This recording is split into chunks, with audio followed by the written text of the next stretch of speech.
Assalamualaikum warahmatullahi wabarakatuh. Jumpa kembali di channel Suketireng dengan saya Mang Dayung. Di kesempatan kali ini, saya akan bawakan sebuah cerita yang berjudul Wajah-Wajah Setan, karya Abdullah Hararab. Tentunya tak usah berlama-lama lagi, langsung saja kita masuk ke ceritanya.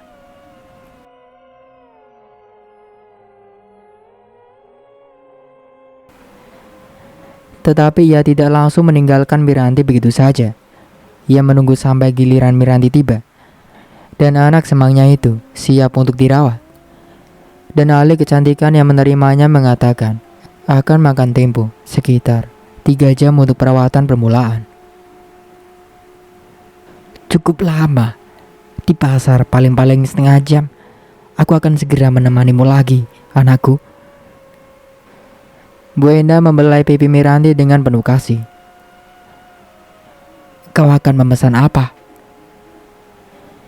Miranti berpikir sebentar, pura-pura saja, dan menyebutkan 1-2 keperluan dapur yang ia minta tolong dibelikan induk semangnya dan dibayar nanti tiba di rumah. Ia kemudian duduk di kursi yang tersedia, bersandar santai dengan mata terbejam, seakan ingin tidur. Bu Enda tersenyum puas, masuk kembali ke taksi dan meluncur ke pasar. Ia tidak membutuhkan setengah jam seperti yang ia katakan. Setelah membeli apa-apa yang dipesan Miranti, perempuan itu masuk ke toko perlengkapan anak-anak dan bayi. Ia keluarkan sari kertas pada pelayan toko dan membaca pesanannya ranjang bayi, komplit. Keperluan bersalin, komplit. Sejumlah popok, gurita, pakaian bayi. Ia membayar harga semua pesanan itu dan mengatakan agar semuanya dikirimkan langsung ke alamat Abu Lahuba di perumahan yang terletak di atas bukit. 10 menit sebelum waktu ia janjikan, Bu Enda telah kembali ke salon. Ia tidak melihat Miranti, orang yang tadi merawat anak semangnya itu. Dengan sikap terang-terangan, tersinggung menceritakan bahwa begitu Bu Enda meninggalkan salon, Miranti langsung melepaskan diri dari kursi. Kelihatan gugup ketika mengatakan ada sesuatu yang penting ingin ia katakan pada Bu Enda. Kemudian tergopoh-gopoh meninggalkan salon dan tak pernah kembali. Bu Enda terenyak dan pucat seketika. Menit berikutnya, ia telah terbang dengan taksi yang sama, langsung ke atas bukit. Tiba di depan rumah Abu Lahuba, ia turun dari taksi dengan wajah kecut dan sikap takut-takut. Lalu mengetuk pintu dengan tangan gemetar. Orang tua bertubuh tinggi besar, berkulit hitam pekat, dan berbulu tebal pada punggung tangannya itu yang membuka pintu. Wajahnya tampak datar dan dingin. Sebelum tamunya sempat mengatakan sesuatu, Abu telah berujar terlebih dulu. Jadi ia berhasil minggat, bukan? Bu Enda mengangguk.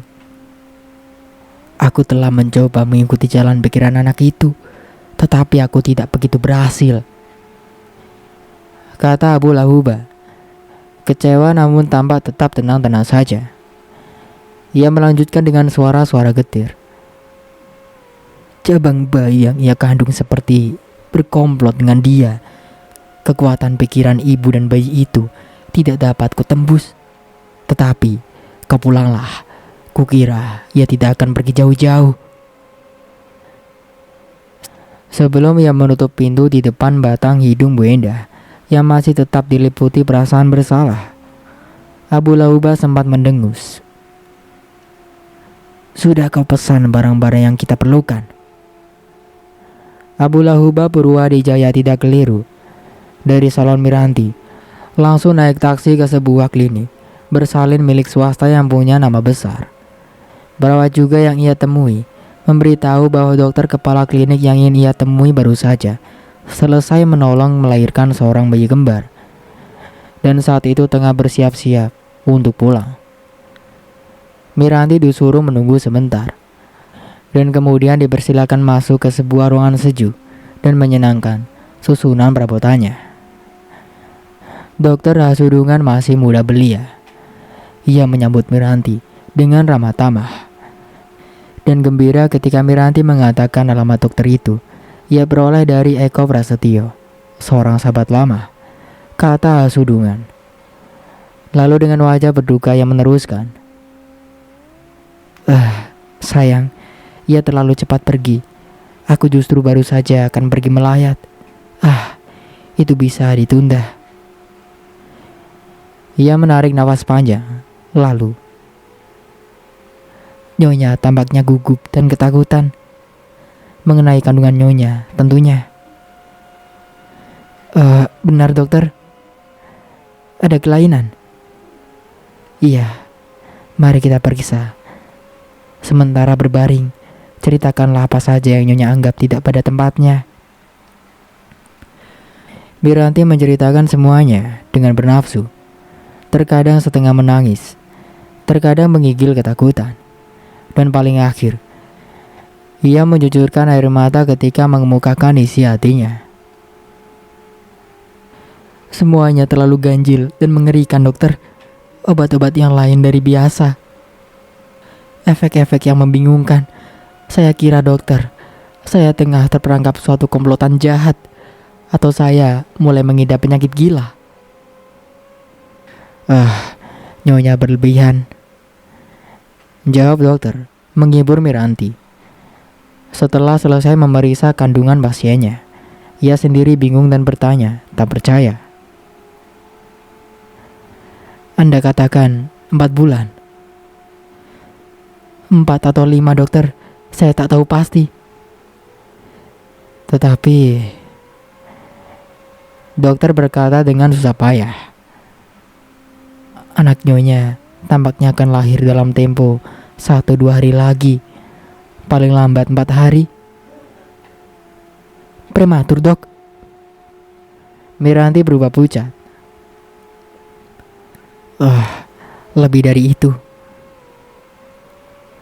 Hasudungan berpikir keras, dan seperti teringat sesuatu, ia bertanya dengan sungguh-sungguh.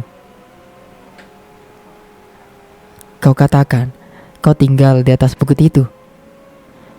Iya dokter. Dan yang merawatmu, Dokter Subagio? Benar. Hasudungan mengerutkan dahi. Kemudian ia memperlihatkan senyuman ramah, mempersilahkan Miranti duduk kembali di tempat semula. Tunggulah sebentar, ia berkata, lalu keluar dari ruang periksa. Tak sampai 5 menit kemudian, ia telah kembali. Wajahnya telah cerah pula seperti semula, dan senyuman lebarnya menyenangkan hati. Alhamdulillah, Nyonya sehat dan kandungan Nyonya normal, ia berujar. Tetapi sebelumnya, kita mempersoalkannya lebih terperinci. Mengapa tidak kita bicarakan mengenal hal-hal yang lain? Misalnya, mengenai keinginan Nyonya untuk dirawat di klinik ini sampai bayi Nyonya lahir. Dan setelah itu, setelah itu, apa yang dapat saya bantu? Dan mengenai suami Nyonya, apakah harus kami beritahu? Jangan. Miranti mendengus takut.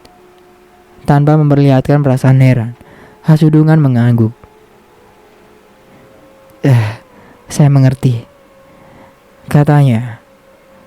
Ngomong-ngomong, bagaimana dengan kelahiran anak-anak Nyonya sebelum ini? Miranti berusaha menceritakan secara ringkas, tetapi dokter Hasudungan terus saja bertanya ini itu, sehingga cerita Miranti berkembang mendiang panjang dan memakan tempo yang lama. Didengarkan oleh dokter Hasudungan dengan tekun dan penuh perhatian. Kadang-kadang ia mencatat sesuatu di buku penotesnya, dan beberapa kali dengan halus ia mengalihkan persoalan tiap kali Miranti mengingatkan. Aku ingin dirawat di sini tanpa seorang pun yang tahu. Lama-kelamaan, Miranti mulai curiga. Pembicaraan yang berlangsung tampaknya disengaja, seperti mengulur-ulur waktu. Tetapi mengapa? Terhadap apa? Jawabannya muncul hampir beberapa menit kemudian, ketika pintu ruang praktek dibuka orang, dan ke dalam ruangan itu berturut-turut muncul Dokter Subagio, Ratno suaminya, dan Bu Endah. Saking terkejut dan kecewa, Miranti terhenyak lunglai, bersimbah keringat dingin.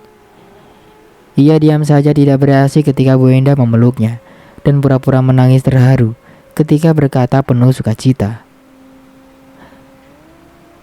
"Aduhai nak, kau membuat kami cemas. Syukur-syukur kau baik-baik saja. Aduh. Kau akan tertawa kalau menceritakan bagaimana marahnya pemilik salon itu dan..." Ratno memegang tangannya dan berbisik lembut. "Bangunlah, kita pulang ke rumah." Dan Dokter Subagio menjabat tangan Dokter Hasudungan, seraya berujar dengan ikhlas. "Terima kasih, kamu telepon kami. Pasienku tentu bercerita tentang bukan, benar? Tetapi biarlah, biasa kalau orang sedang shock. Maklum, baru saja ditinggal mati salah seorang keluarga dekat. Dengar-dengar, Anda juga kenal wartawan yang bernama Eko Prasetyo?" Seakan lumpuh, Miranti menurut saja ketika dibimbing. Suaminya dan Bu Endah menuju pintu kamar. Tetapi di ambang pintu, ia menemukan sisa-sisa semangatnya. Mengumpulkannya dengan susah payah. Lantas, membalikkan tubuh, menghadap lurus ke Dokter Hasudungan. Katanya, mohon panik. "Demi Tuhan, tolonglah lepaskan aku dari manusia-manusia ini." Lantas ia menangis melolong-lolong, meronta-ronta liar ketika diseret Ratno, dibantu Bu Endah, dan Dokter Subagio masuk dengan paksa ke mobil yang menunggu di depan klinik. Di bawah pandangan mata beberapa orang suster, pasien dan pengunjung yang terheran-heran dan kebingungan, karena di dalam mobil ia masih terus juga berontak sambil menjerit-jerit, setengah gila. Dokter Subagio menyuntik lengan kirinya dengan hati-hati. Miranti jatuh tertidur dalam perjalanan pulang ke atas bukit. Tidur yang tersiksa, tidur yang hambar, kosong tanpa mimpi.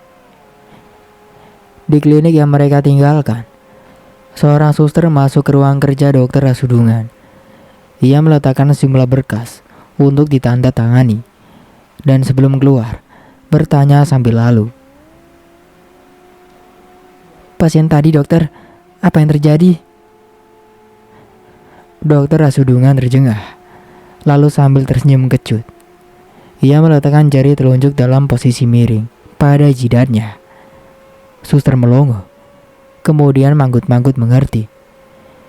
Ketika menandatangani berkas-berkas itu, Dokter Hasudungan merasa telinganya gatal-gatal. Ia garuk-garuk bagian yang gatal itu.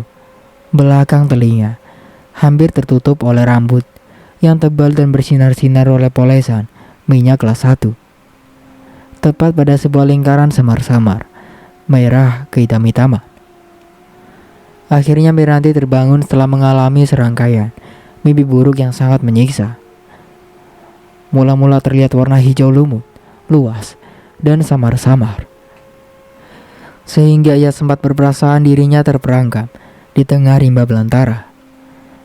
Tetapi ketika matanya menangkap bentuk lemari pakaian dan jendela kaca yang tirainya tersingkap, sadarlah ia warna tadi berasal dari wallpaper yang melapisi tembok kamar tidurnya. Ia memaling manakala ia menangkap gerakan halus di samping kirinya.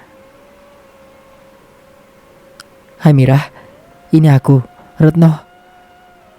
Seorang menyapa lembut, penuh sayang. Miranti mengerja berulang-ulang. Lantas pandangan matanya menangkap segala sesuatu semakin jelas. Dan benarlah, ia melihat suaminya, Ratno. Bukan Ratno yang sempat miksanya dalam mimpi-mimpi buruk itu, melainkan Ratnonya yang dulu Ratno, yang penuh rasa cinta. Ratno yang setia, Ratno yang berusaha tetap melindunginya, Ratno yang senantiasa menghiburnya. "Demi kau sayangku, apapun akan kulakukan." "Ratno," ia berbisik, getir. "Iya Mirah." Ratno menggapai tangannya, menggusapnya mesra.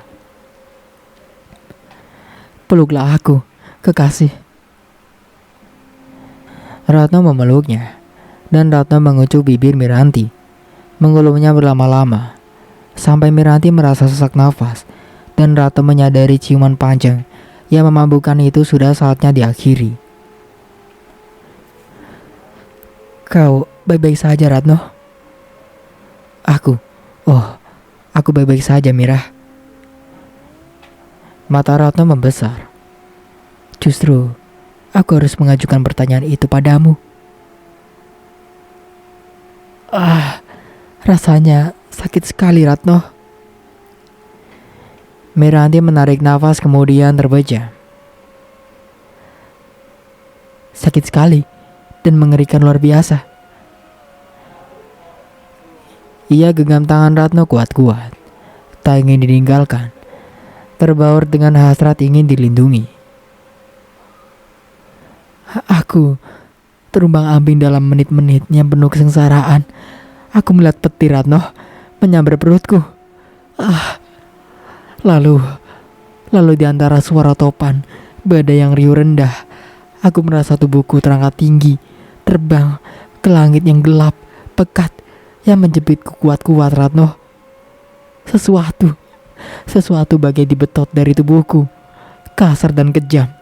Kemudian rasanya aku melayang lagi, Ratno, terhempas, jatuh ke bumi, hancur berkeping-keping. Mimpimu sudah berakhir, Miraku. Ya, berakhir sudah. Tetapi Ratno. Miranti menatap suaminya, minta penjelasan. Mengapa rasanya begini pusing? Semuanya berputar-putar. Aku melihat banyak orang, Ratno, dengan wajah-wajah yang aneh, penuh corak morat, menyeringai, tertawa, menari, liar tak terkendali, kadang-kadang menjerit-jerit menyeramkan, Ratno. Dan di antara mereka, aku melihat kau, Ratno. Melihat kau mengenakan topeng hitam, bertaring, bermonjong panjang, mirip babi itu. Itu tidak benar, Ratno. Bukan kau. Kau tidak ikut bersama mereka, bukan? Kau tidak turut menari-nari dada sebuku yang hancur. Dan tentu saja tidak, Mira. Ratno memeluknya demikian rupa, sehingga tubuh Miranti setengah terangkat dari kasur. Kau sendiri bilang, kau hanya bermimpi buruk saja. Tunggu, Ratno. Bisik Miranti tajam. Miranti mencoba duduk. Dengan susah payah dan menahankan keperluan yang amat sangat, seolah beberapa bagian tubuhnya diiris-iris sembilu. Akhirnya ia berhasil. Ia duduk dengan sikap waspada, seolah seekor induk beruang yang mencium adanya bahaya mendekati sarang anak-anaknya. Aneh, rasanya begitu ringan. Miranti bergidik, seram, lalu mengerang. Ada sesuatu yang hilang. Wajah Ratno berubah pucat. Sekejap cuma, wajahnya berubah wajar dan biasa kembali ketika Miranti berpaling dan dua pasang mata mereka bertemu. Benarkah? Desis Miranti. Iya, Mira. Di sini. Miranti meraba perutnya. Mula-mula ragu, kemudian lebih mantap, lebih keras menekan, kosong, rata, tanpa isi. Ia gemetar, berpetu dingin, lalu. Apakah dia sudah lahir, Ratno? Gagapnya kecut. Tak ada sautan. Miranti mengawasi suaminya. Semakin kecut. Karena ia lihat Ratno yang menderita ketika bayi pertama mereka, laki-laki, meninggal. Ratno yang putus asa ketika harus menerima kenyataan anak perempuan mereka akhirnya juga meninggal. Pundak Ratno terkulai layu, Lehernya bagai patah, dengan sorot mata hampa, kehilangan semangat. Lalu Miranti tahu, seketika ia menjerit, rebah terempas, pingsan. Dokter Subagio menutup tasnya dengan tenang, meski hatinya sedang tertekan. Sebelum berlalu, matanya sempat mencuri lirik Miranti yang duduk mematung di pojok tempat tidur. Wajah perempuan itu teramat sukar digambarkan, kurus, pucat, dengan tulang-tulang pipi menonjol nyata. Garis-garis bibirnya begitu tajam, seolah mengguratkan penderitaan yang tidak kunjung habis. Mata terbuka nyala, hampir tidak pernah berkedip dari tadi. Begitu kelam, pudar dan mati. Subagio semakin tertekan.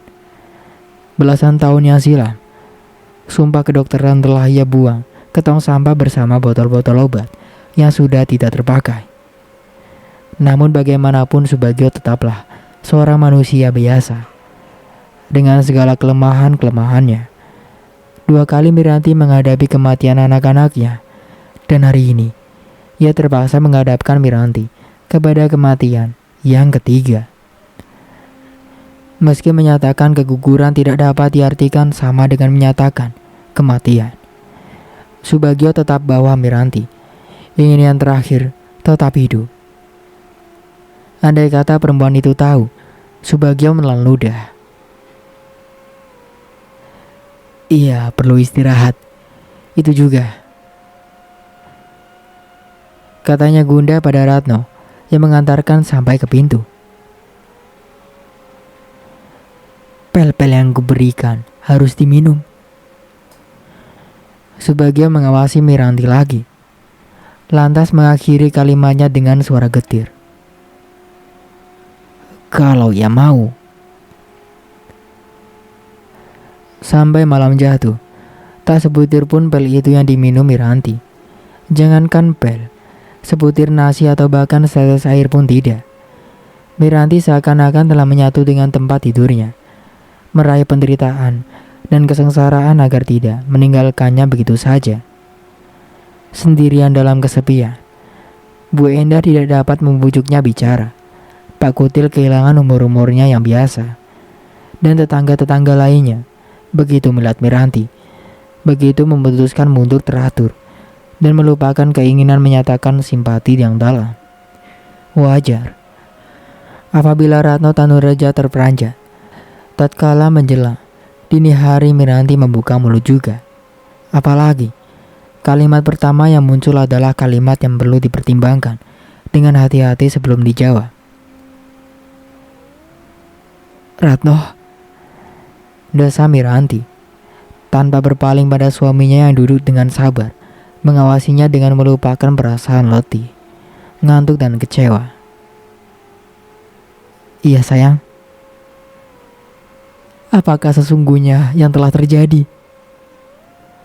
Lama, dengan jantung gedebak debu, baru Ratno dapat menyahut. Maksudmu? Semua omong kosong kalian itu? Kami? Iya, Subagio, Pak Kutil, suami istri tangga-tangga, dan kau, tentu saja. Bukankah kau yang tadi siang lebih dulu mengatakan kita akan memulai kembali dari semula?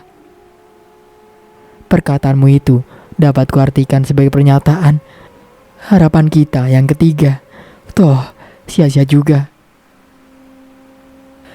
Mira, bukankah ia tidak mati? Bukan?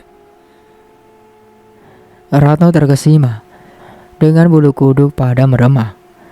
Susah payah ia menyembunyikan kaget dan khawatir yang melanda dirinya tiba-tiba. Lalu tergagap menyahuti.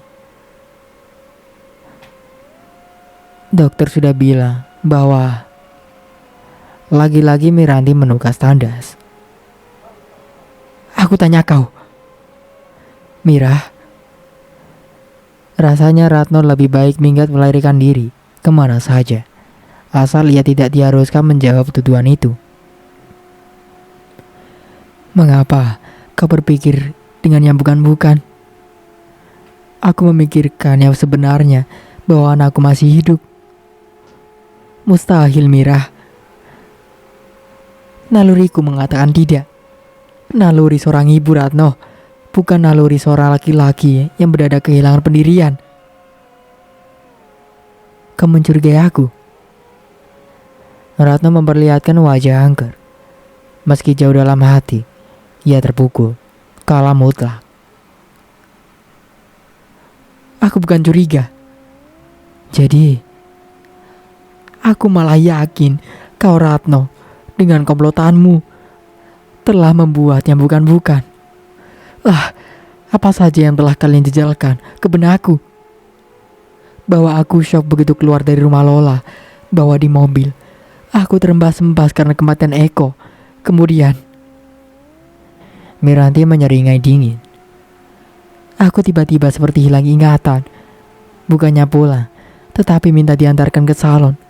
Lucu bukan? Di tengah suasana berkabung, justru aku pergi ke salon. Dan apalagi kegilaan yang kau berbuat atau seperti kalian buatkan. Miranti menggigil saat. Lalu, entah setan apa yang merasuki diriku. Tahu-tahu saja aku melarikan diri dari salon. Sakit perut kata kalian. Mual ingin muntah. Kemudian terjerembab di pinggir jalan. Lantas Bu Endah membatalkan niatnya pergi ke pasar. Menemuiku terlunta-lunta, dibantu oleh beberapa berjalan kaki yang kebetulan lewat. Aku ditawan sepanjang rumah. Subagi dipanggil, malang menimpa. Anakku keguguran, Ratno. Masih dalam kandungan karena kegilaanku, karena gerakanku yang tidak terkendali.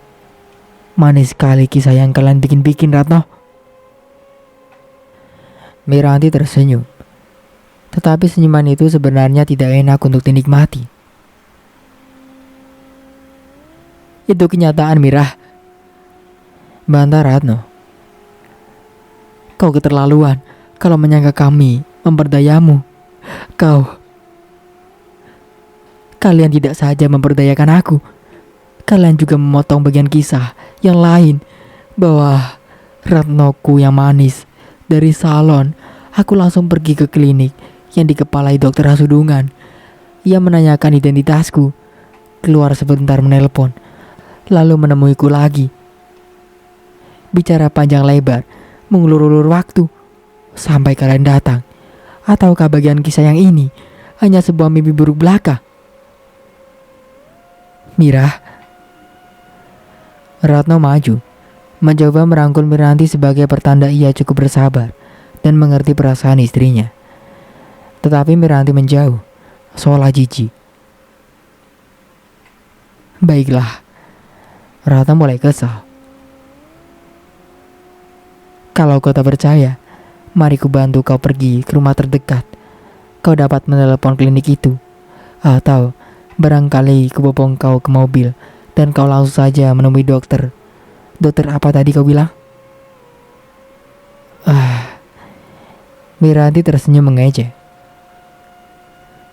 Semua sudah diatur bukan? Hasudungan tak menelepon salah seorang dari kalian. Jadi mudah ditebak. Kalau aku bertanya, ia akan bilang, Nyonya siapa? Nama Nyonya tak tercatat sebagai pasien kami. Saya belum pernah melihatnya, Nyonya. Dan sebagainya. Bibir Miranti menggurat aja. Apa yang sesungguhnya terjadi, Ratno? Dan anakku, kalian apakan anakku? Anak itu mati, Mira. Ia masih hidup. Hei, dengarkan. Ratno mulai panik. Kau yang harus mendengarkan, Ratno. Dadaku sakit sekali. Ini, coba rabah. Lantas Miranti merenggut pergelangan suaminya, menekankan telapak tangan Ratno ke dadanya. Keras bukan? Susuku mengeras. Kau dengar? Susuku mengeras. Dan dengan menahan perih dan sengsara, telapak tangan suaminya terus saja ia tekankan. Ia putar-putarkan begitu keras, begitu tajam. Tanpa Ratno yang terpesona, sempat berpikir, sempat menghambur tangannya. Lalu perlahan-lahan tetapi pasti, bagian depan baju tidur Miranti, tepat pada bagian puting susunya terletak, mulai lembab, basah. Beberapa lama, aku kalian buat tak sadarkan diri, Ratno. Dan kapan anakku lahir?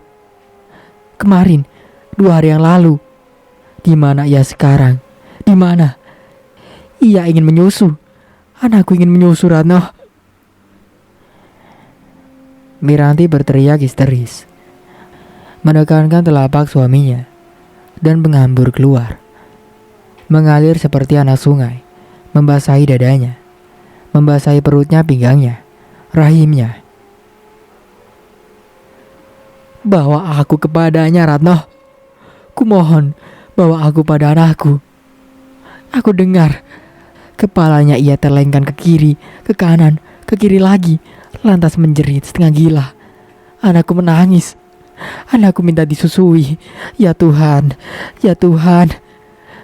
Tuhan yang Maha Pengasih. Benar, aku telah mengabaikan Engkau selama ini, tetapi aku tetap percaya akan kekuatan kekuasaan-Mu yang besar. Bawa aku kepada anakku, Tuhan. Bawa aku pada anakku. Bu Enda pada saat itu menoleh ke boks bayi, terbungkus dalam kantong tidur yang hangat. Wajah bayi yang merah itu tampak semakin merah, dan dari mulutnya yang mungil terdengar jerit tangis yang menyayat hati. 3 orang perempuan lain di dekat boks ikut menoleh. 2 laki-laki di sudut ruangan tertegun. Keduanya menghentikan pekerjaan, memaku topeng-topeng karet ke tembok. Langit-langit ruangan yang dihiasi dengan cat warna-warni berubah terang, seolah ada sinar gaib yang memantul di ruangan yang remang-remang itu. Beri dia minum, terdengar seseorang. Bu Eda menjelupkan kapas ke cangkir air hangat, dan dengan kapas yang basah itu ia lepaskan air itu ke mulut bayi. Mulut mungil itu terbuka sekedar, bergerak anak liar. Kemudian memuntahkan apa yang barusan ia cerna. Ia tidak mau, dari tadi ia menolak, kata Bu Enda, putus asa. Andai susuku terisi. Salah seorang perempuan di dekatnya mengeluh. Susu kempot begitu mana bisa, paling-paling yang mengucur cuma keringat. Salah seorang laki-laki itu mencoba tertawa. Ayo, mengapa tidak kalian temui saja Pak Abu? Iya benar. Bu Enda manggut-manggut. Tolong awasi anak ini dan usahakan agar ia mau minum.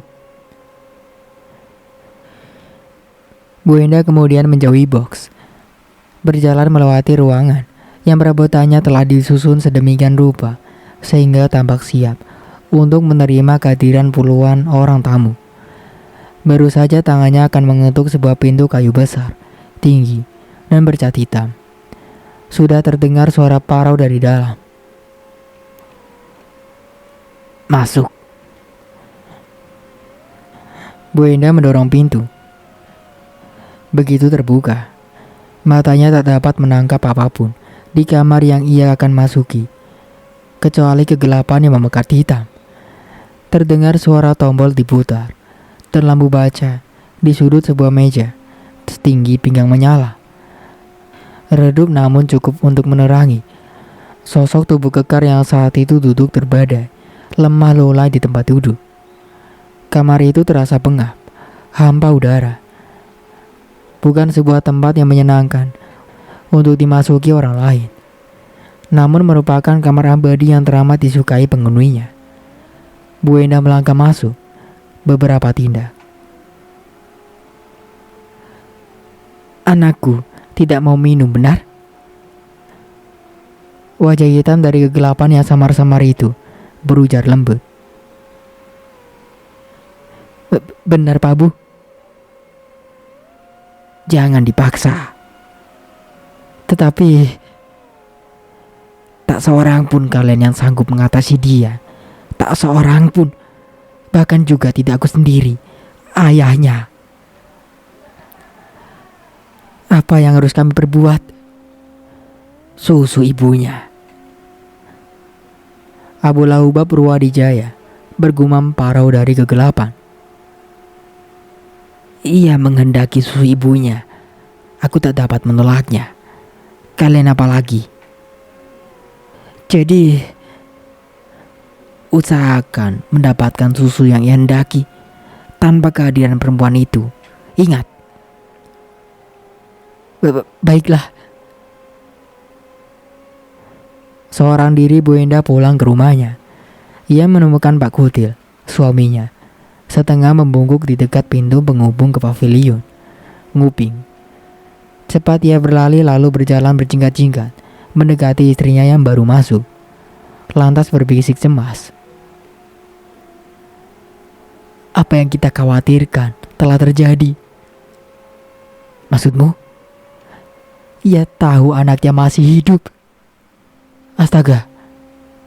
Coba dengarkan. Dari pavilion, sama-sama terdengar suami istri muda anak semang mereka tengah bertengkar hebat. Seraya membantah anak mereka masih hidup dan marah oleh tuduhan-tuduhan istrinya. Ratno berteriak-teriak meminta agar tangannya dilepaskan. Sebaliknya, Wiranti rupanya tetap menahan telapak tangan suaminya pada dadanya, menekan dan memutar-mutarkannya makin keras sambil meratap histeris.